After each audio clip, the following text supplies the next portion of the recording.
It began as an ordinary morning, the kind that rarely earns a memory of its own. The air outside the school was sharp with late autumn cold, the kind that reddened knuckles and fog breath, while inside, the building hummed with familiar sounds.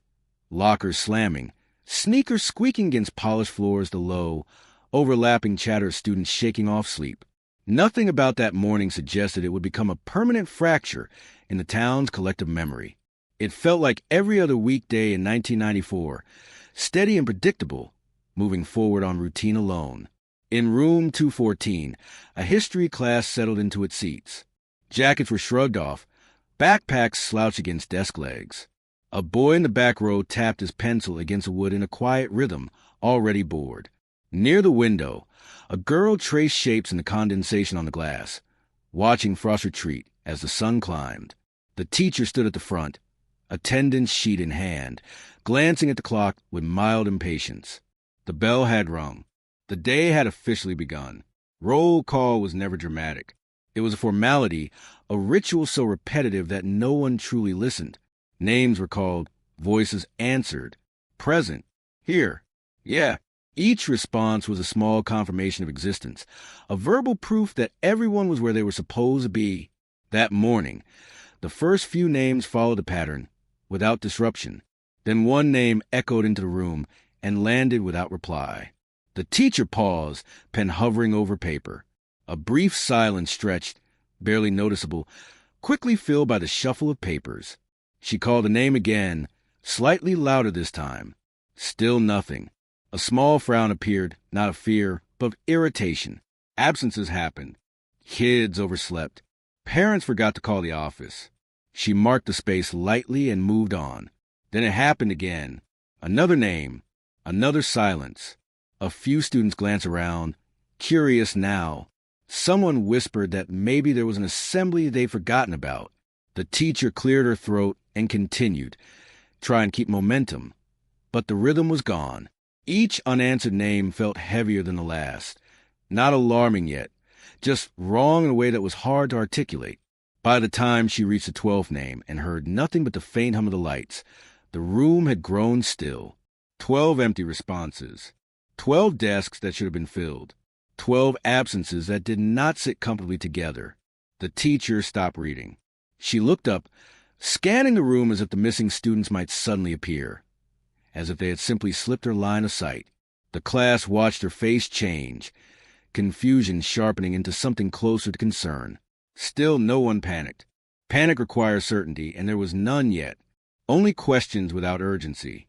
Down the hall, in other classrooms, similar moments unfolded. Different teachers, different voices, the same unsettling pattern. Names unanswered, seats empty. At first, each room treated it as coincidence, unaware of the others. It wasn't until mid-morning, when attendance records were cross-checked, that the shape of the problem emerged. 12 students, not from the same class, not from the same grade. A scattering across schedules, connected only by absence. The administration's office filled with quiet activity. Phones were picked up, then set down. Secretaries flipped through folders, their expressions tightening. There was talk of clerical errors, of misfiled transfer paperwork. Someone suggested a field trip. Another mentioned the stomach bug going around town. These explanations floated briefly, desperate attempts to anchor the situation to something familiar. Nothing held. Parents were called, one by one. Some didn't answer at first. Others responded with confusion, insisting their child had left for school that morning like any other day. A few voices rose in pitch, anxiety creeping in as the questions became harder to ignore. Had anyone seen him arrive? Had they checked in at the front desk? Had they gone home sick? No one had answers. By lunchtime, the hallways felt different. Students moved more slowly, conversations dropping into hushed tones when teachers passed by. Rumors spread in fragments, something about missing kids, something about police. The school tried to keep the day intact, but structure alone couldn't contain the growing unease. You could feel it in the way lockers were closed more gently, in the way teachers lingered in doorways, watching students with an intensity that hadn't been there before. For the missing students, the day simply stopped existing. Their desks remained empty, untouched. Notebooks lay open where they'd been left the day before, half-finished sentences waiting for hands that would never return. A jacket hung on the back of a chair in one classroom, forgotten in the rush of yesterday. No one thought to remove it. It became a silent marker, a reminder that someone had been there recently, undeniably. By the end of the school day, parents had gathered outside, their concern visible in tight faces and folded arms. Police cars arrived without sirens, an attempt at discretion that only heightened the tension. Officers moved in and out of the building, their presence both reassuring and terrifying. If law enforcement was involved, it meant this was no longer a misunderstanding. Yet even then, there was no single moment when fear fully arrived. Instead, it seeped in gradually, filling the spaces between explanations. People told themselves this would resolve by morning. Kids ran away sometimes. Mistakes happened. Surely, 12 students wouldn't just vanish without reason. As evening fell, lights inside the school dimmed. Custodians cleaned around empty desks, careful not to disturb anything more than necessary. The building, usually loud and alive during the day, stood quiet now, holding on to a secret it didn't yet know it had. That night, parents sat awake, waiting for doors to open, for phones to ring. Some paced living rooms. Others sat perfectly still, as if movement might somehow make the absence permanent. The town didn't sleep well. It couldn't. Something fundamental had shifted, though no one could yet name what it was. The next morning would bring headlines, investigations, and years of unanswered questions. But on that first day, it was just a roll call that never finished properly. A routine moment that fractured under the weight of 12 silences. No alarms, no warnings, just a quiet realization that something had gone terribly wrong, and that the ordinary world everyone trusted had, without announcement, failed to account for its children. In the days that followed, the school did what institutions often do when faced with something they don't understand. It tried to stabilize itself. Administrators spoke in measured tones, careful not to say too much, careful not to say too little. Memos were sent home with students, printed on pale paper that felt too thin for the weight of the situation. The language was cautious, almost soothing, as if calm phrasing to keep panic from taking root. Words like ongoing review and temporary uncertainty appeared where fear should have been. Classes resumed. Bells rang. Homework was assigned. The structure of the school day remained intact, not because anyone believed everything was normal, but because normality was the only defense anyone had. Teachers taught through distraction, glancing at empty desks more often than at chalkboards. Students listened with half their attention, their thoughts drifting toward the missing faces that should have been sitting beside them. The building itself seemed to adapt. Hallways learned new routes, unconsciously avoiding certain lockers, certain corners where absence fell heavier. The rooms that had lost students carried a different atmosphere, as if the air itself remembered who should have been there. Yet no announcements were made naming the missing. No photographs were hung. Silence became policy.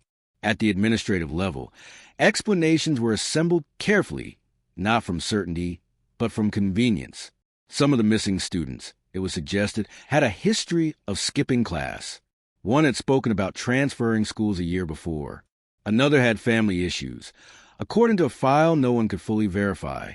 Each detail was used not to solve the mystery, but to soften it, to blur its edges enough that it could fit back into daily life. Parents were divided. Some demanded meetings, their voices sharp with fear and anger. Others held back, trusting that authorities knew more than they were saying. Trust, in this town, had always been a habit.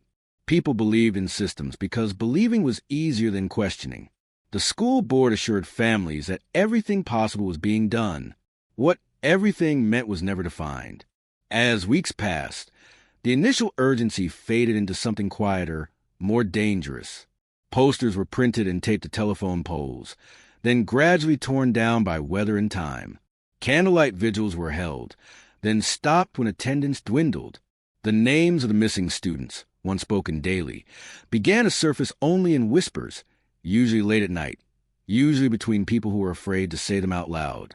The school became skilled at breathing around the wound. Schedules were adjusted so that classes no longer drew attention to the gaps. Seating charts were rearranged. Lockers were reassigned. The physical evidence of absence was erased piece by piece, not out of cruelty, but out of belief that order required symmetry. An incomplete room felt like a failure. Teachers adapted too. They stopped pausing before calling certain names. They learned to look past the desks that once belonged to someone else. A few tried to remember aloud, mentioning the missing students in passing, but those efforts were met with uncomfortable silence. It became clear that remembering made others uneasy. Forgetting, or at least appearing to forget, was easier. For students still attending the school, the message was subtle but unmistakable. Life continues. Tests still matter. Games are still played on Friday nights. The world does not stop for unanswered questions. Some accepted this quickly, grateful for distraction. Others carried the fear quietly, wondering how 12 people could vanish from a place so controlled, so familiar, without leaving behind something obvious. The gymnasium remained the heart of school life. Assemblies were held there. Pep rallies echoed off its walls. The floor gleamed under bright lights, polished to perfection. No one spoke about it, but many noticed how often the missing students had once passed through that space. It was unavoidable. The gym connected hallways, locker rooms, and exits. It was a crossroads, a place everyone moved through without thinking. Administrators avoided lingering there now. Maintenance staff were instructed to keep everything in pristine condition. Order, again, became the priority. If the building looked normal, perhaps it could feel normal. Outside the school, the town followed a similar pattern. News coverage slowed. Reporters moved on to fresher stories, leaving behind community unsure how to process the quiet that followed attention. Businesses reopened. Conversations shifted back to weather, sports, local gossip. Yet beneath every interaction lay a shared understanding. Something unresolved lived among them. Families of the missing struggled against the current of normalcy. They marked time differently now, measuring days by absence rather than events. Each unanswered phone call felt heavier than the last. Some parents returned to the school often, standing in hallways where their children had once walked, searching for comfort in proximity. Others couldn't bring themselves to come near it again. The school offered counseling sessions, quietly scheduled and poorly attended. Talking about fear made it more real. Many chose silence instead. Silence was easier to manage. It asked nothing of anyone. By the end of the first semester, the disappearance of 12 students had been absorbed into the background of life, not forgotten, but compartmentalized. A tragedy acknowledged without being confronted. The school year moved forward, as school years always do, carrying students toward graduation, toward futures that now felt less certain. What no one could admit, what no policy or memo could address, was that the school had changed permanently, not because of what was known, but because of what wasn't. The unanswered questions became part of its foundation, shaping behavior in invisible ways. Doors were locked more often. Hall monitors walked their routes with sharper attention. Yet no one truly believed these measures addressed the real problem. The wound remained, carefully covered, rarely examined. And in covering it, the school taught itself how to live with the unthinkable. It learned how to function without resolution, how to accept absence as a constant rather than emergency. That adaptation, more than anything else, ensured that whatever truth lay beneath the surface would remain buried. Not because it was hidden well, but because no one felt ready to look too closely at what might be found. They were often spoken about as a group, 12 students, 12 disappearances, as if the number itself could carry the weight of what was lost. But numbers flatten people. They erase edges. They make absence easier to discuss without confronting its depth. In reality, there were 12 separate lives, each moving in its own direction before being interrupted, each leaving behind a different kind of silence. One of them had been known for arriving early every morning, sitting on the steps outside the school before the doors opened. He liked the quiet before the day began, the feeling that the world hadn't fully woken yet. Teachers remembered him as polite, almost invisible, the kind of student who never caused trouble and rarely asked for help. After he disappeared, no one sat on those steps anymore. They remained empty, as if the habit itself had vanished with him. Another had a laugh that carried down hallways. Friends said you could hear her before you saw her. She filled spaces effortlessly, turning ordinary moments into something lighter. Her locker was decorated with magazine cutouts and handwritten notes, small pieces of personality that refused to stay contained. When she went missing, the locker was cleaned out within days. The brightness she had brought to the corridor disappeared with it, leaving behind a stretch of hallway that felt strangely muted. There was a boy who struggled in class, but excelled on the basketball court.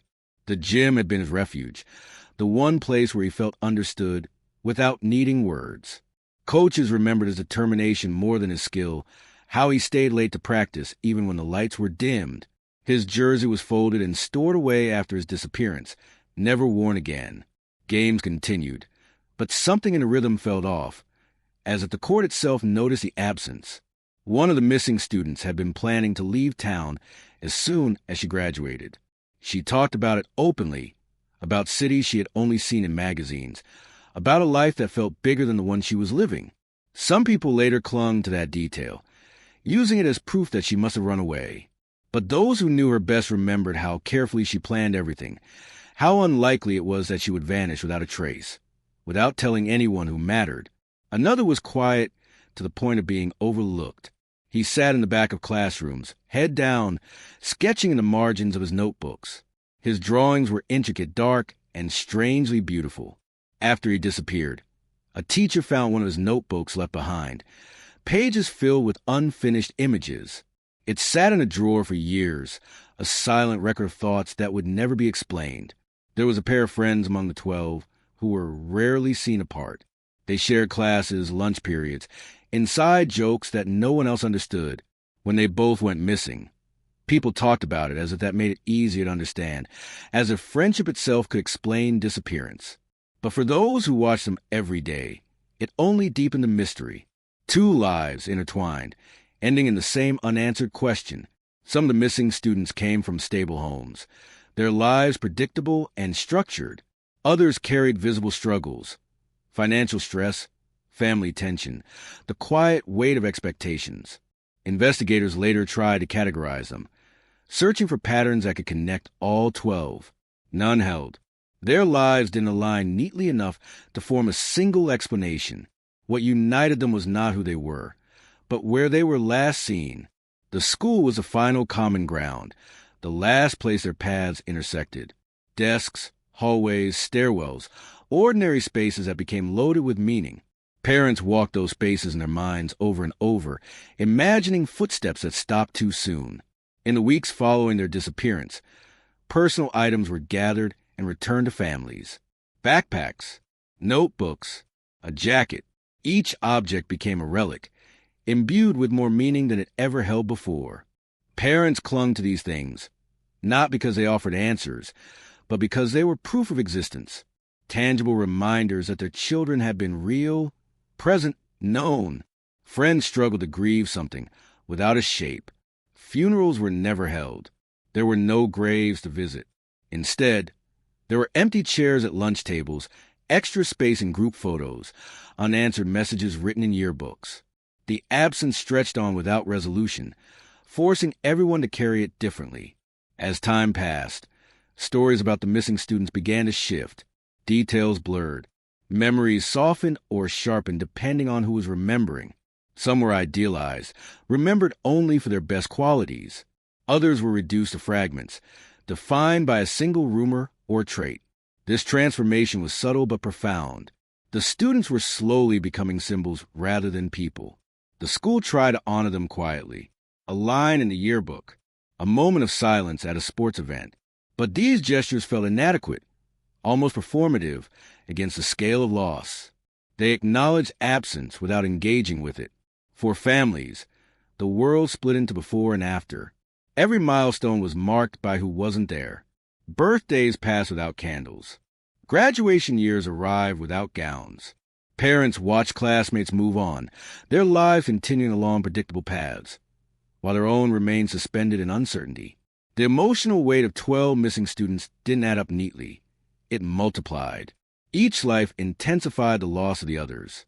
Together, they formed a presence that hovered over the school, over the town, over anyone who had known them even briefly. They were remembered in flashes, a laugh, a habit, a dream spoken aloud in class. And yet, as the years went on, the details became harder to hold on to. New students arrived who had never heard their names. Teachers retired. Classrooms were repainted. The personal stories of the 12 faded from collective memory, replaced by a single, simplified narrative. Something bad had happened here a long time ago.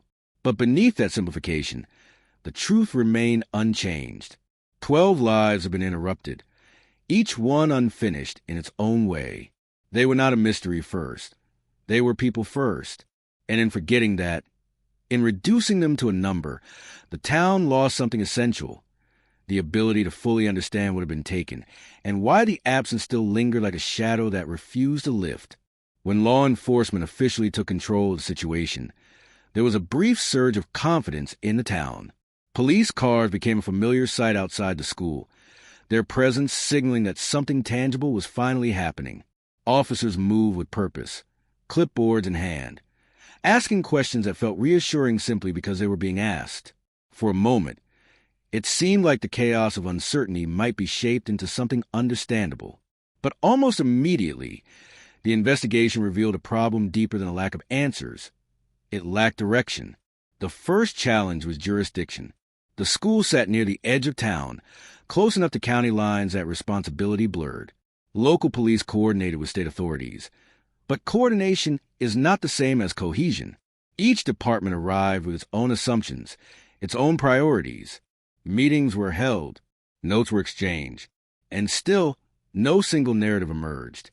Initial theories competed for attention. Some investigators leaned toward the idea of voluntary disappearance, pointing to adolescent instability, to the possibility of runaways. Others pushed back hard against that explanation, noting how unlikely it was for 12 students, many with no history of rebellion, to vanish simultaneously without leaving a trail. The debate played out quietly behind closed doors, but its effects were visible in the field. Efforts scattered, focus shifted week to week. Interviews were conducted at the school. Students were pulled from class, asked to recount the last time they'd seen someone who was now missing. Memories contradicted one another. Timelines blurred. Teenagers, already uneasy, struggled to articulate details under pressure. Some felt guilt for not noticing more. Others withdrew, afraid that saying the wrong thing might somehow implicate them. Teachers were questioned next. They offered attendance records, seating charts, recollections of that morning. Yet even these seemingly solid anchors proved unreliable. Substitutes had filled in for regular staff. Records were handwritten, prone to error. The system that was supposed to account for every student revealed its fragility under scrutiny. Search efforts expanded beyond the school grounds. Nearby woods were combed. Abandoned buildings were entered cautiously. Tips poured in from the public, each one demanding attention, each one leading somewhere slightly different. A reported sighting at a bus stop turned out to be a different student. A rumor about a van circled the town for days before collapsing under lack of evidence. The investigation began to feel like chasing reflections rather than substance. Parents grew restless. They attended meetings, listened to briefings, and left with the same questions they had arrived with. Some began conducting their own searches, walking routes their children might have taken, knocking on doors, clinging to the hope that official channels were simply missing something obvious. Others placed their faith entirely in the process, believing that persistence would eventually yield results. The media complicated everything. News crews arrived, asking questions that had no answers yet. Headlines speculated where facts could not. Pressure mounted to produce results, to offer reassurance not just to families, but to a watching public. Investigators felt the weight of expectation, the unspoken demand to explain the unexplainable quickly. As weeks turned into months, the case files grew thicker but no clearer. Pages of notes, maps marked with circles and arrows, transcripts of interviews, all of it evidence of effort, none of it leading decisively forward. The investigation existed, but it never took on a shape that felt complete. One of the most troubling realizations came quietly. Despite extensive questioning, no one could say with certainty when the students had disappeared. There was no single moment to point to, no shared memory of alarm. They had simply failed to appear where they were expected. And by the time that absence was noticed, the trail was already cold. Internal disagreements surfaced. Some officers believed too much time was being spent on unlikely theories, while others argued that every possibility had to be explored. Resources were finite.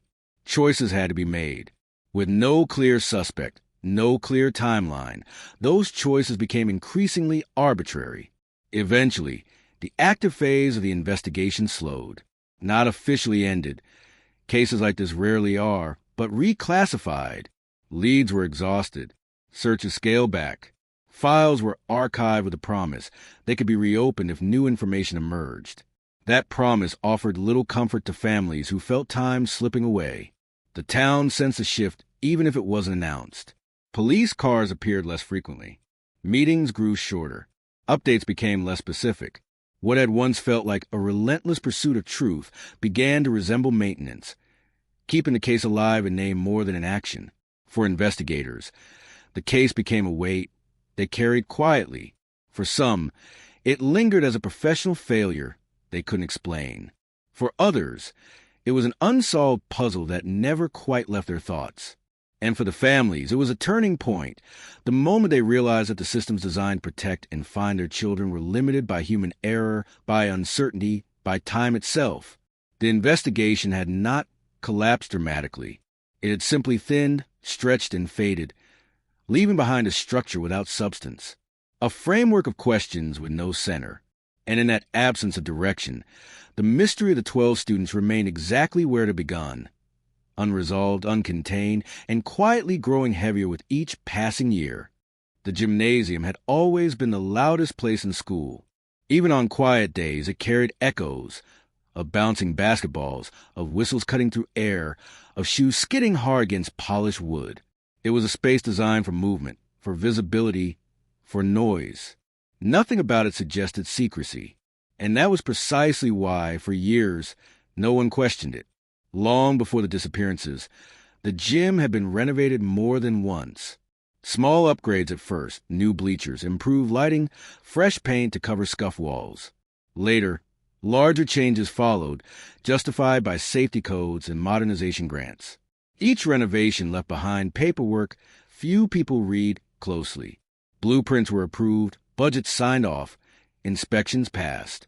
The building evolved incrementally, never enough to feel unfamiliar, never enough to trigger alarm. After the students vanished, the gym became something else entirely, though no one said it out loud. It was still used daily, still filled with shouting crowds and halftime music, but an unease settled beneath the surface. People couldn't articulate it. They just knew the space felt heavier than before. Teachers noticed students hesitating at its entrances, pausing an extra moment before stepping inside. Coaches dismissed it as nerves. Administrators called it imagination.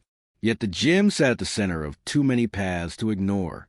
It connected locker rooms to classrooms, served as a shortcut during passing periods, housed storage areas no one visited often. It was the one place every student passed through regularly, regardless of schedule or grade. If there was a place where movements overlapped unnoticed, this was it. Maintenance staff knew the building differently than anyone else. They saw it stripped of noise, empty late at night.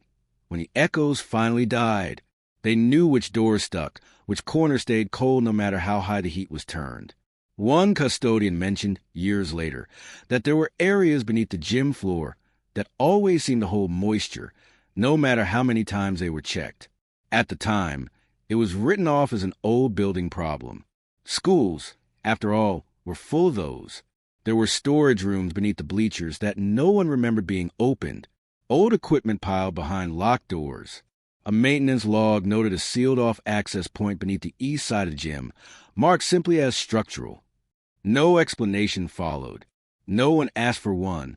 After the investigation stalled, attention drifted away from physical spaces. Focus turned outward to roads, woods, nearby towns. The idea that something could be wrong within the school itself felt unthinkable. The school represented order, supervision, safety. To question its structure was to question the foundation everyone trusted. Administrators avoided drawing attention to anything that might suggest oversight. Records were technically public, but difficult to access. Renovation plans were stored in boxes, labeled and shelved, never digitized. Time did what it does best. It buried details beneath newer concerns. Students continued to use the gym without knowing its history. New classes arrived, unaware of what happened decades earlier. The gym floor was refinished, its surface gleaming brighter than ever. Lines were repainted. Banners were hung to celebrate victories that felt louder than memory. But a few people noticed things they couldn't fully explain. A substitute teacher once remarked that the gym felt colder near one wall, even during summer sessions. A student claimed to hear noises beneath the floor during practice, metal shifting, a hollow sound where solid ground should have been. These observations were dismissed gently, laughed off as imagination fueled by old rumors. The truth was simpler and more uncomfortable. No one wanted to look too closely. Looking implied responsibility, and responsibility implied failure. Architectural anomalies are easy to ignore when they don't disrupt function. A locked door becomes background. A sealed staircase becomes a footnote.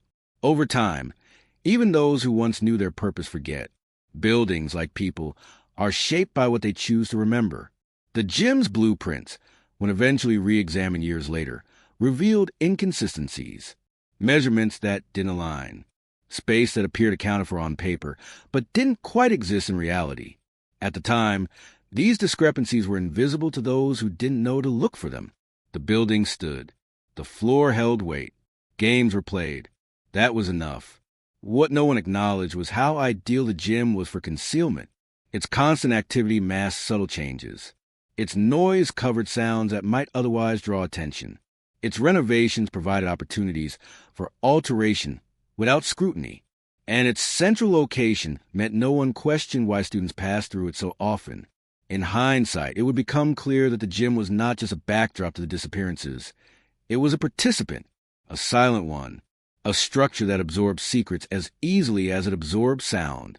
But at the time, it was just another part of the school, trusted because it had always been there. Parents rarely thought about the gym unless their children played sports. Teachers saw it as a shared space, too open to hide anything meaningful. Investigators glanced at it briefly, noted nothing out of place, and moved on. The idea that something hidden could exist beneath such a visible place felt almost absurd, and so the gym remained untouched by suspicion. Years passed. The building aged gracefully, its flaws concealed beneath fresh layers of maintenance and routine. Whatever lay beneath it, whatever had been sealed away with intention or neglect, waited patiently, protected by assumption. The secret was not guarded by locks or alarms. It was guarded by belief, by the shared conviction that nothing terrible could exist at the heart of a place built for children. That belief, more than any concrete or steel, ensured that the gym would remain unquestioned for decades, standing solid and familiar above a truth no one was ready to confront. By the time the first of the missing students' classmates walked across the graduation stage, the disappearances had already settled into something quieter and more complicated than grief. They had become a background presence, a shadow that followed milestones without ever stepping fully into view. The ceremony itself was polished and hopeful, filled with applause and future plans. Yet every empty seat in the audience carried a different kind of weight. For some families, graduation was not a celebration at all. It was a reminder of time moving forward without permission. Inside the school, the academic calendar continued its reliable cycle. New students enrolled, unaware of the history embedded in the walls.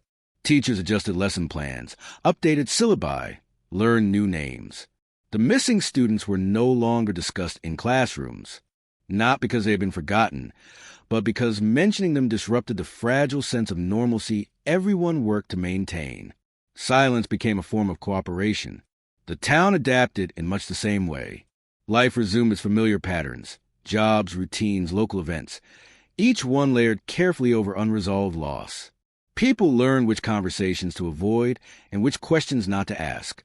The disappearances became something spoken about in the past tense, even though nothing about them had been resolved. Time created the illusion of distance. Families experienced this shift most painfully. While others moved on, They remained anchored the moment their children failed to come home. They marked years not by holidays or seasons, but by anniversaries of absence. Birthdays were acknowledged quietly, often alone. Some parents kept bedrooms exactly as they had been, refusing to alter spaces that still felt inhabited in memory. Others packed belongings away, not as an act of closure, but as an attempt to survive. At the school, administrative language changed. The missing students were referred to as former enrollees. Records were archived, files labeled with dates rather than names. Over time, even these references grew less frequent. New policies took priority. New challenges demanded attention. The past became something to manage, not engage with. Students who had known the missing felt the pressure to move forward most acutely. They carried their memories into adulthood, unsure where to place them.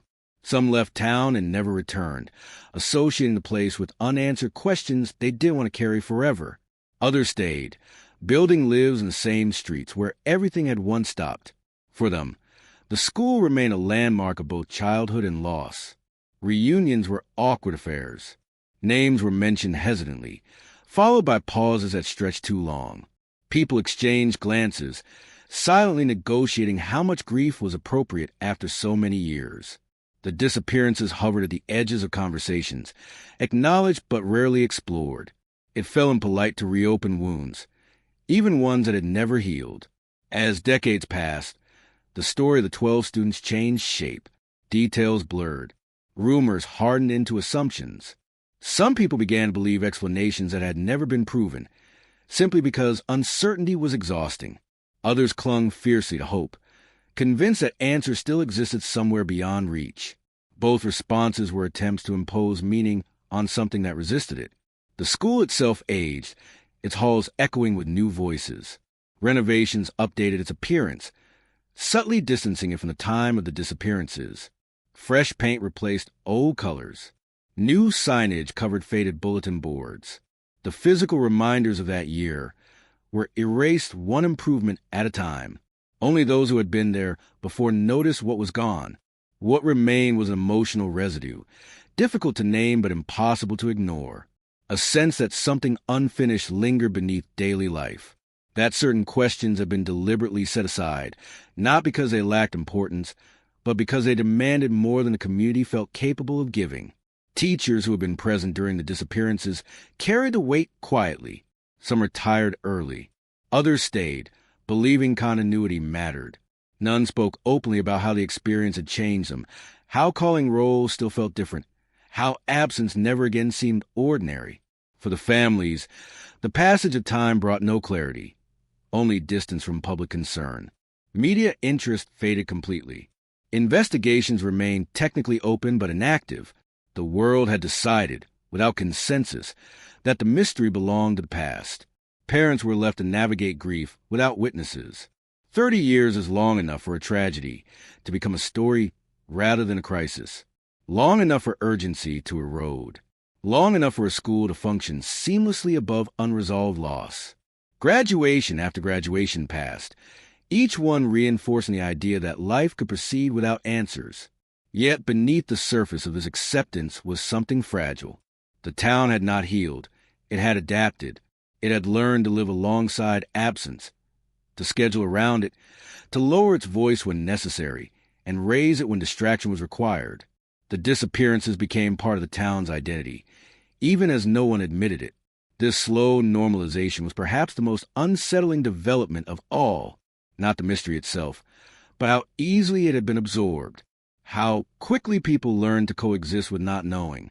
By the time 3 decades had passed, the missing students were no longer a question demanding resolution.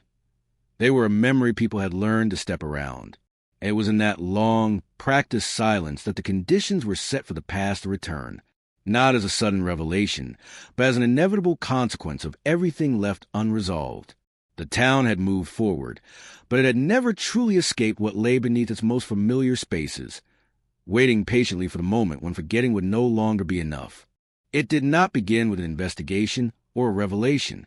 It began with a problem no one thought was connected to the past at all, a routine issue, a concern about safety. After decades of use, The school's gym floor began to show signs of stress. Subtle at first. A faint unevenness near one corner. A hollow sound where there shouldn't have been one. Students noticed it before administrators did, joking about a soft spot that made the floor feel strange underfoot. At first, the issue was dismissed as wear and tear. Old buildings settle. Materials age. The school had seen its share of repairs over the years, and this felt no different. But the problem persisted. During a routine inspection, an engineer noted irregular readings beneath the surface, voids where solid support should have been. It was enough to raise concern, not enough yet to cause alarm. The gym was temporarily closed. Practices were relocated. Assemblies postponed. The closure felt inconvenient, but manageable. No one connected it to the disappearances. That chapter of the school's history had been filed away too neatly, too long ago, to feel relevant now. Contractors arrived early one morning, carrying equipment that looked out of place in a building meant for students. The gym, stripped of its noise and motion, felt exposed. Bleachers were retracted, mats stacked against walls. The polished floor, once a symbol of energy and pride, was marked with tape and chalk lines. When sections of the floor were lifted, the air changed. A cool draft rose from beneath, carrying a smell no one could immediately identify. It wasn't rot. It wasn't gas. It was something older, stagnant, as if the space below had been sealed off from time itself. Beneath the gym was a cavity that did not appear on any current blueprints. A space too deliberate to be accidental. Walls reinforced with concrete, supports installed with care. This was not the result of decay or collapse. It had been built. Work stopped immediately. Administrators were notified, then district officials, then, quietly, law enforcement. The building was secured, not with flashing lights or public statements, but with locked doors and careful instructions. Staff were told the gym would remain closed indefinitely due to structural concerns. Those words echoed strangely for anyone who remembered the disappearances. As professionals descended into the newly revealed space, the past began to press forward. Dust-coated surfaces that had not been touched in decades. The chamber extended farther than expected, hidden beneath layers of construction and renovation. It was a place designed not to be seen, not to be stumbled upon. News of the discovery spread quickly, despite efforts to contain it. Whispers moved through the school, then the town. Old fears resurfaced, dormant but intact. People who had not thought about the missing students in years found themselves remembering names, faces, moments they had pushed aside. The chamber did not offer immediate clarity. It offered confirmation of something far worse, that the school had contained more than anyone realized, that assumptions about safety had rested on incomplete knowledge, that the past had not been as distant as everyone believed. As investigators carefully documented the space, they understood the gravity of what they were standing inside. This was not just a structural anomaly. It was a deliberate absence, carved into the heart of a building meant to protect children. Every measurement, every reinforced wall raised questions that could no longer be ignored. The discovery forced a reckoning, not just with what might be found, but with how long it had remained hidden. Renovations had occurred above it. Inspections had passed. Generations of students had walked and run, and played directly over a secret no one acknowledged. Families of the missing were contacted quietly, their lives disrupted once more by a phone call that carried both hope and dread. For some, it felt like reopening a wound that had never closed. For others, it was the first time in years that the world seemed to acknowledge their loss again. The school became a place of tension. Media returned. Officials issued statements carefully crafted to reveal nothing prematurely. Students sensed a shift immediately. The building felt different now, its familiar spaces suddenly charged with meaning.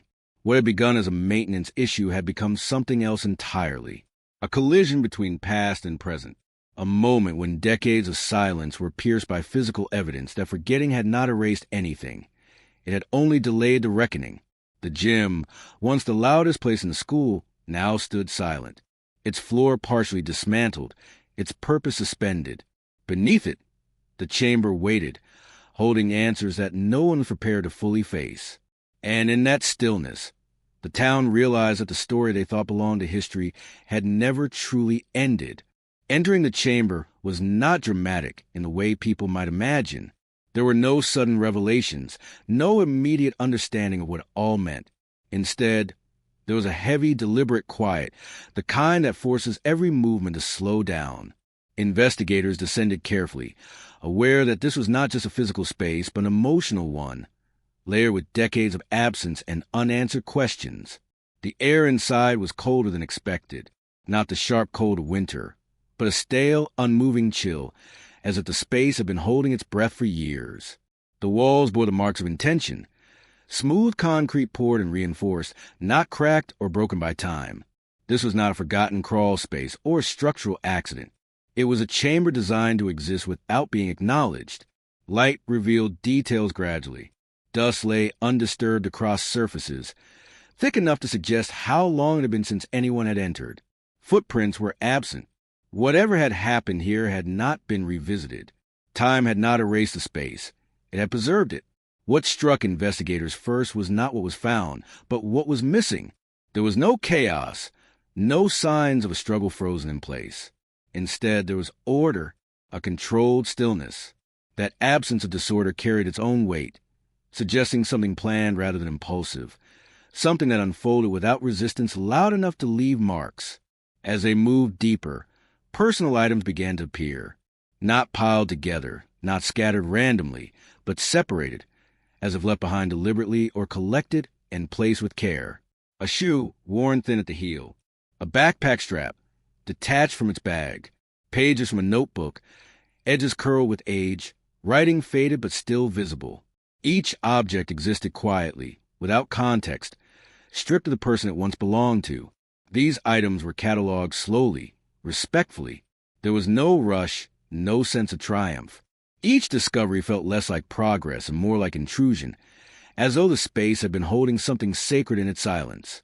Investigators understood immediately that whatever answers might come from this chamber would not arrive cleanly or comfortably. There were markings on the walls, scratches too deliberate to be accidental, too shallow to suggest attempts at escape. They felt more like records than damage, like someone trying to measure time or leave proof of presence. Lines etched unevenly, some grouped, others isolated. No one could say with certainty what they meant, only that they were intentional. The floor told its own story. Scuff marks, faint and old, revealed movement, careful, contained. Not frantic, not random. This was not a place where panic had erupted. It was a place where something had been endured. That realization settled heavily over everyone inside. As evidence mounted, the emotional tone shifted. This was no longer about speculation or theory. The chamber transformed absence into something tangible. For 30 years, the disappearances had existed as unanswered questions. Here, they existed as physical fact. Space had been taken. Time had been spent. Lives had intersected here in ways no one had understood. What was not found was just as important. There were no remains visible, no immediate conclusion to draw. That ambiguity deepened the discomfort. The chamber did not offer closure. It offered confirmation that the story was far more complex than anyone had imagined, that whatever had happened here had unfolded over time, not in a single moment. Investigators documented everything, aware that families would one day ask for details, for clarity, for something solid to hold on to. Yet even as they worked, it was clear that the chamber would never fully explain itself. Physical spaces can tell only part of a story. The rest lives in memory, in decisions made and not made, in moments that left no trace. Above ground, news spread quickly. The public learned that something had been hidden beneath the school, but not what it meant. Speculation surged, fueled by decades of frustration. The chamber became a symbol almost instantly, a representation of everything overlooked, everything ignored. For the families of the missing, the discovery was devastating in its ambiguity. It confirmed their worst fears without offering resolution. Some felt relief that the truth had finally begun to surface.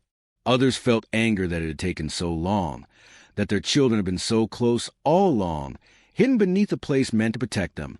Inside the chamber, the weight of that realization pressed in from all sides. This space had existed beneath daily life, beneath laughter, beneath announcements, beneath graduation ceremonies. People had lived entire lives above it, unaware of what lay just below their feet. The chamber did not scream its truth. It whispered it, through absence and restraint and the quiet testimony of objects left behind. It forced those who entered to confront not just what had happened, but how easily it had been missed. How many opportunities there had been to notice, to question, to look closer. As the investigation continued, it became clear that the chamber was not an ending. It was a beginning long delayed. It reopened a story the town had learned to avoid, demanding attention not with spectacle, but with undeniable presence. When the chamber was sealed again, temporarily, it did not feel like closure. It felt like a pause, a moment suspended between revelation and reckoning. The space had done what it needed to do. It had transformed absence into something real, something unavoidable. And in doing so, it left everyone with the same haunting understanding that some truths do not announce themselves when they happen. They wait. They remain hidden, not because they are invisible, but because no one is ready to see them. Once the chamber existed as fact, the question shifted in a way that made many people uncomfortable. It was no longer only about what had happened to the 12 students. That question, painful as it was, now had physical weight behind it. The deeper question, one that could no longer be postponed, was how something like this could have gone unnoticed for so long, and why no one had asked the right questions when it still might have mattered most. The investigation turned inward. Records were revisited with scrutiny they had never received before. Renovation permits, inspection reports, maintenance logs, all documents once treated as routine now carried a new gravity. Pages were spread across tables, timelines reconstructed, signatures examined, and slowly a pattern emerged. Not of malice, but of omission. There had been moments, small, easily dismissible moments, when the truth could have surfaced earlier. An inspection flagged an inconsistency, but noted it as non-urgent. A maintenance report mentioned a sealed structural area, without explanation. A renovation proposal referenced existing subfloor reinforcement, language vague enough to avoid follow-up. Each instance alone meant nothing. Together, they formed a record of opportunities missed. No single person had all the information. That became the most troubling realization of all. Responsibility had been fragmented across departments, across years, across people who assumed someone else had already checked. The system functioned exactly as it was designed to function, efficiently, compartmentally, without curiosity. Administrators who had long since retired were contacted. Some struggled to remember details. Others remembered too much. Conversations were careful, guarded. No one wanted to be the person who admitted they had seen something strange and chosen not to push further. Not because they didn't care, but because raising concerns often came with consequences. Delays, costs, scrutiny. Silence, in contrast, was easy. The question kept circling back to the same point. Why hadn't anyone looked closer when 12 students vanished from the same place? The answer was not simple, and that complexity made it harder to accept. The disappearances had been treated as a human problem, not a structural one. Investigators looked for suspects' motives, escape routes. They searched outward, assuming danger must have come from beyond the school's walls. The idea that the building itself might hold answers felt almost offensive at the time, an accusation against a place people trusted.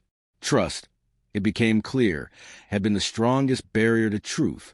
The school represented safety, supervision, predictability. To question it would have meant questioning everything built on top of it. Policies, reputations, assurances given to parents year after year. It was easier to believe the danger was external, random, uncontrollable, than to consider that it had been embedded in the environment itself. There were also cultural reasons. In 1994, systems were not built to interrogate themselves. Oversight existed, but accountability was diffuse. Paper records lived in filing cabinets, not databases. Cross-checking required effort, intention, and time, resources that investigations already strained provide. When nothing obvious demanded attention, things were allowed to pass. Families, once again, found themselves confronting a different kind of grief, not just for what had happened to their children, but for what might have been prevented.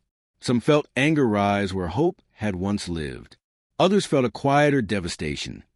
The realization that the truth had not been hidden by brilliance or cruelty, but by ordinary neglect. Public conversations became tense. People asked whether warning signs had been ignored deliberately. Officials responded with careful language, emphasizing context, standards of the time, the absence of clear evidence. Both sides were right in different ways. And that was what made the reckoning so painful. The chamber had not required secrecy to remain hidden. It had required only assumptions. Assumptions that buildings were fully understood, that inspections were thorough, that if something was wrong, someone else would notice. The investigation's findings made one thing clear. No single failure explained 30 years of silence. It was a collective one, a slow accumulation of choices to move on, to focus elsewhere, to accept uncertainty rather than challenge it. The question no one had asked soon enough was not, who did this? But were we not seeing? That question echoed far beyond the school. It touched on broader fears, about institutions, about oversight, about how easily people can disappear when systems are built for efficiency rather than care. The chamber beneath the gym became a symbol not just of hidden crime, but of a hidden mindset. Some community members resisted this framing. They argued that hindsight was unfair, that it was easy to see mistakes once outcomes were known. And they were not wrong. But families countered with a truth that was harder to dismiss. That curiosity, had it existed earlier, might have changed everything. In the end, the reckoning was not about assigning blame in a legal sense. It was about acknowledging a moral failure, one rooted in trust without verification, in order without questioning, in a belief that what feels safe must be safe. The chamber forced everyone to confront the cost of that belief. As reports were finalized and statements released, there was no sense of victory, only exhaustion. Answers had come, but they carried new questions with them, questions about how many other truths remained buried simply because no one had thought to look. The story of the 12 students had transformed once again. It was no longer just about disappearance. It was about attention, about responsibility, about the danger of assuming that systems work simply because they usually do. And hanging over it all was a realization that could not be undone, that the most devastating secrets are often not protected by walls or locks, but by the quiet agreement not to ask what lies just beneath the surface. When the families were finally brought back into the center of the story, it was not done with ceremony. There were no cameras in the room at first, no speeches prepared to soften what was about to be said. Just quiet phone calls, carefully worded, asking them to come in, to sit down, to listen. For some, it was the first time in years that anyone with authority had reached out without asking them to wait a little longer. They arrived carrying decades with them. Some parents looked older than their age, shaped by years of unanswered mornings and sleepless nights. Others appeared strangely unchanged, as if time had stalled the moment their children disappeared. They sat in chairs arranged too neatly, hands folded, eyes fixed forward, bracing themselves for information they had rehearsed receiving 1,000 times in their minds. Officials spoke slowly. Every sentence felt rehearsed, measured to avoid causing harm, while knowing harm was unavoidable. They explained the discovery beneath the gym, the chamber, the items found, the absence of immediate conclusions. Each word landed unevenly, absorbed differently by each listener. For some families, the news felt like confirmation of something they had always feared but never been able to prove. A quiet nod followed each explanation, not because it was acceptable, but because it aligned with a truth they had already carried internally. They had known, in some unspoken way, that the answers were close. Too close. Others reacted with disbelief that bordered on anger. Questions came quickly, overlapping, voices rising as decades of restraint cracked. How could this have been missed? How many people walked above it? How many chances were there to notice? The room held all of it, the grief, the rage, the exhaustion, without offering relief. There was no single emotional response. One mother cried softly, shoulders shaking, not from shock, but from release. One father stared at the table, unmoving, as if any visible reaction would make the truth irreversible. A sibling pressed their hands together tightly, knuckles white, finally understanding why hope had always felt fragile. What the families were given were facts, not closure. Objects recovered, timelines incomplete, possibilities rather than certainty. For some, that was enough to shift grief into something else, an altered shape, no less painful, but finally grounded. For others, it reopened wounds they had learned to live beside, pulling them back into a state of waiting they thought they had survived. The word closure was never used. No one in the room believed in it anymore. After meetings, families returned to their lives carrying new weight. Some gathered together afterward, finding comfort in shared understanding. Others withdrew, overwhelmed by the resurgence of attention. The town watched carefully, uncertain how to respond, aware that sympathy could easily feel invasive. Media coverage followed soon after. Faces once shown in missing posters decades earlier reappeared on screens, older photographs framed by headlines about discovery and reckoning. Families had to decide whether to speak publicly, whether to let their private grief become part of a renewed narrative. Some chose silence, protecting what little emotional ground they had reclaimed. Others spoke, believing that truth, even late, mattered. For the first time in 30 years, the missing students were discussed not as a mystery, but as individuals whose lives had intersected with a specific place, a specific failure. Their names were spoken again with intention, their stories revisited not as rumors, but as realities interrupted. Still, the answers were incomplete. The chamber had confirmed proximity, not sequence. Presence, not intent. It had narrowed the field of uncertainty without eliminating it. Families were left balancing two truths at once, that they were closer to understanding than ever before, and that understanding might never be total. Some parents visited the school for the first time since the disappearances. Standing outside, they looked at the building differently now, not as a symbol of safety lost, but as a place that had held secrets while life moved on above them. The gym, once a source of pride, became something harder to define, a structure that had contained joy and silence simultaneously. Grief, long deferred, began to surface in new ways. Dreams returned, memories sharpened, moments long buried resurfaced with unexpected clarity. Families found themselves mourning not only what had happened, but what might have been: graduations missed, lives not lived, futures never formed.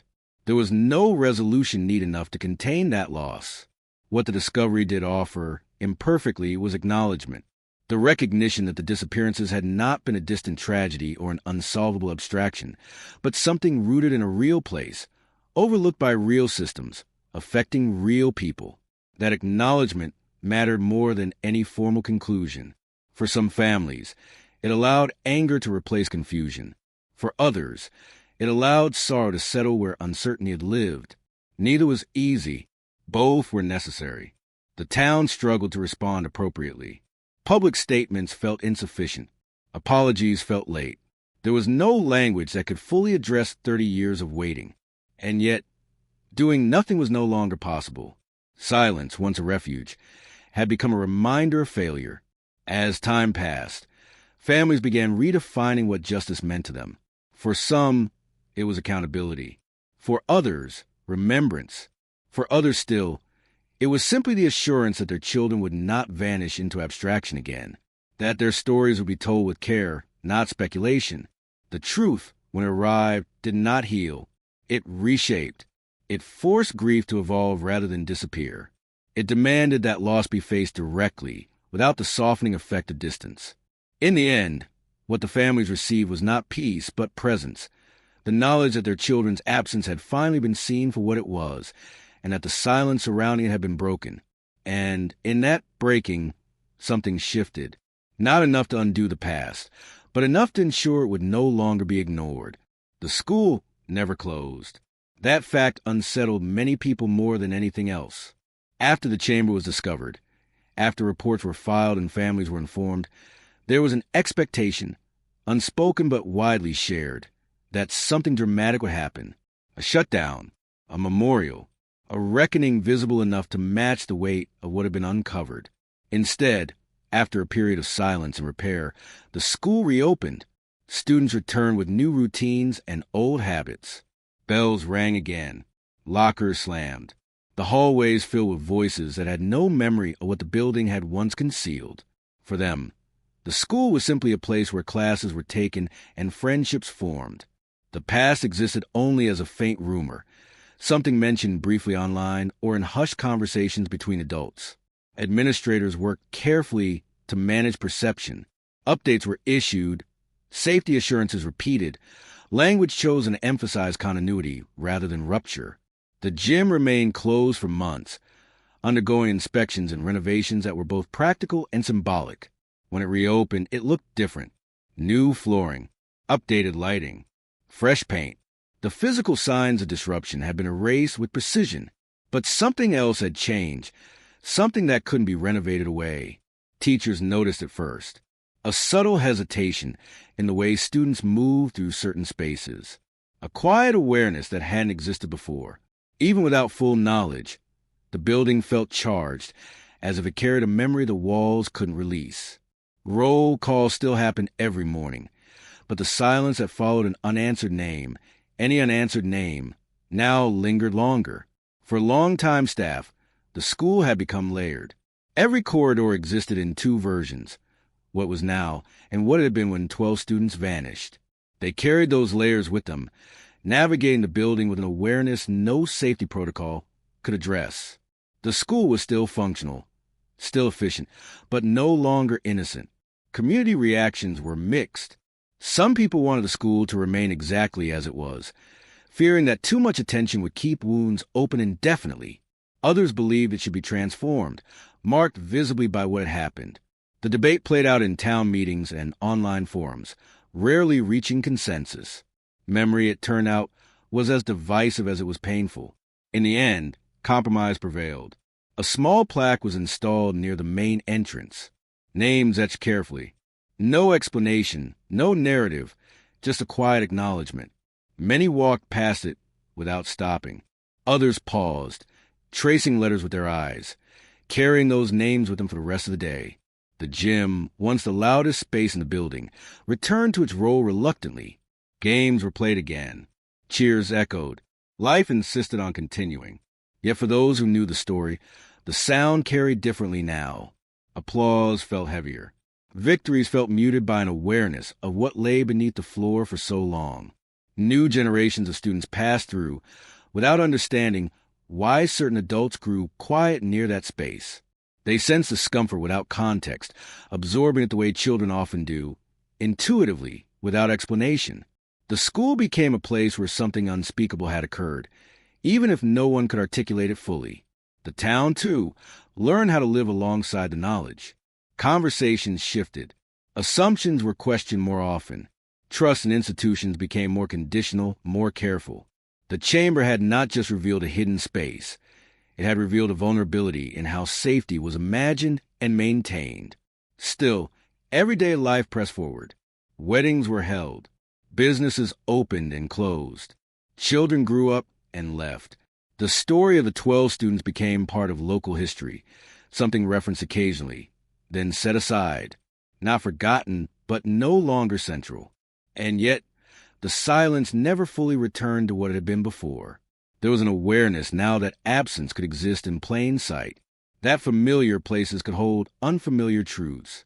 The school stood as a physical reminder of that lesson, ordinary on the surface, altered underneath. Visitors sometimes remarked that the building felt different, though they couldn't explain why. A heaviness, perhaps, or a stillness beneath the noise. The school carried its history quietly, not as a warning sign, but as a presence that resisted erasure. For families, seeing the school continue to operate was both painful and necessary. It affirmed that their loss had not destroyed the community, but also reinforced the feeling that life had moved on without them. Some found comfort in knowing the building still served children. Others avoided it entirely, unable to reconcile its function with its past. What remained undeniable was that the school was no longer just a school. It was a container of memory, a place where joy and loss coexisted, layered and unresolved, where each ordinary day unfolded above something extraordinary that had once been hidden. The disappearance of the 12 students had reshaped the meaning of the space permanently, not through destruction, but through endurance. The building stood, not because it had overcome the past, but because it carried it. And in that carrying, the school became a quiet testament to the idea that some places never return to what they were. They continue, yes, but change, marked by what they once held and by what they failed to see when it mattered most. With the story finally laid bare, there was a temptation to believe it had reached an ending. The chamber had been discovered. The silence had been broken. Names had been spoken again with care instead of speculation. But endings are rarely clean when a truth arrives decades late. What followed was not resolution, but reflection, a long, uneasy reckoning that extended far beyond the school itself. The town tried to decide what the story now meant.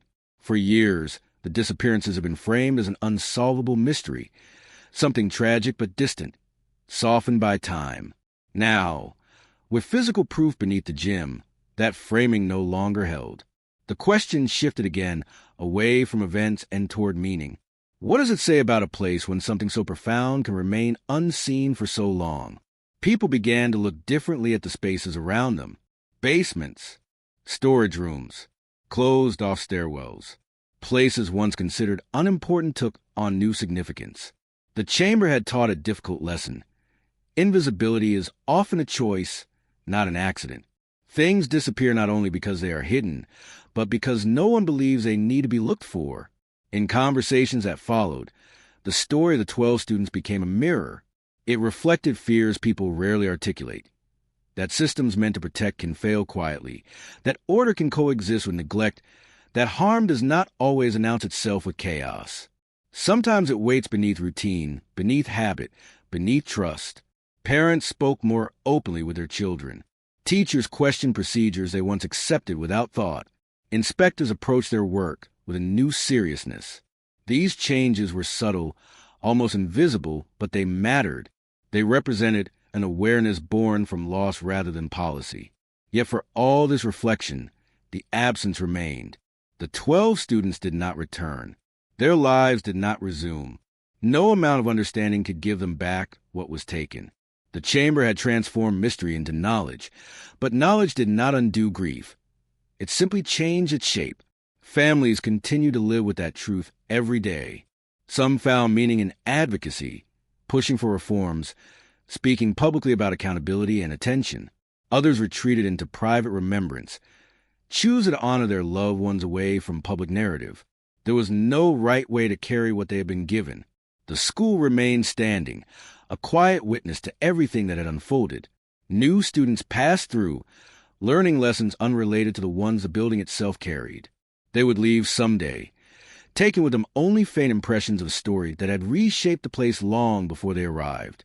And yet, the story lingered, not as a headline, but as an undercurrent, a reminder that absence leaves traces, even when it is ignored, that silence is not empty. It is full of decisions, of assumptions, of moments when someone chose not to ask one more question. The haunting part was not what had been discovered, but what almost wasn't. The chamber could have remained hidden. The floor might never have weakened. Renovations might have continued without interruption. The truth could have stayed buried indefinitely, preserved by routine and belief. That realization carried a quiet terror. It suggested that this story was not unique, that other truths might exist in other places, beneath other floors, protected not by secrecy but by familiarity. That disappearance, in its most unsettling form, does not require darkness. It only requires neglect. In the end, the legacy of the 12 students was not defined by how they vanished, but by what their absence revealed. They became a measure of attention, a test of whether communities are willing to look beyond what is comfortable and convenient. The story did not offer a warning wrapped in certainty. It offered something more fragile and more demanding: responsibility. The responsibility to notice, to question, to understand that safety is not a feeling, but a practice that requires constant care. For those who remembered, the story never truly ended. It resurfaced in small moments, in the sound of a school bell, in the echo of a gymnasium, in the pause after a name is called and no one answers. Those moments carried the weight of everything left unsaid. And perhaps that is where the story was always meant to rest. Not in answers that soothe, but in questions that remain. Questions that ask not only what happened here, but what might be happening elsewhere unseen beneath the surface of ordinary life. The 12 students disappeared once, quietly, without spectacle. Their story returned just as quietly, asking something of everyone who hears it. Not fear, not fascination, but attention, because in the end, what disappears when we look away is not just people. It is responsibility. It is care. It is a willingness to see what lies beneath the most familiar places and understand that ignoring absence does not make it harmless. It only makes it easier to repeat. And that understanding, unresolved and unsettling, lingers long after the story itself falls silent.